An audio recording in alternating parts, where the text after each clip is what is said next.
Hi guys, shout out. So nandito kami ngayon sa Marikina Complex, Marikina City, kung saan guys in-invite tayo ng simple birthday celebration ng kambal natin tropa sa riders.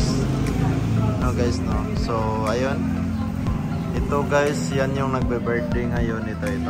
Yan. Kambal, no? At syempre yung kakambal niya, ayun. So, ayan, ito to. Yan, kakambal niya guys, no? So, happy birthday bro. Yan.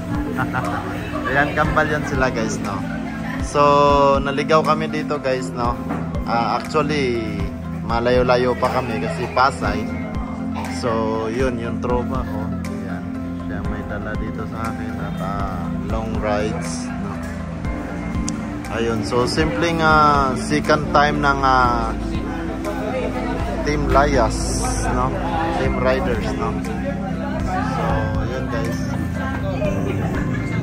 Yung mga tropa, no? So, konting layas lang dito guys, no? Ayan. Shouty. Birthday, ayan. Ayan guys, kambal yun, birthday. Oh yeah. So, yun lang po guys, silip lang tayo. At syempre tindahan ng Agos guys, kainan. Alright, ito yung may-ari. Yung may-ari ng restaurant. Ayan. Alright. Okay, so saglit na bisita lang guys, no? Sa team Riders, Team Layas guys. May restaurant din dito, ayan. Okay, so yan na po.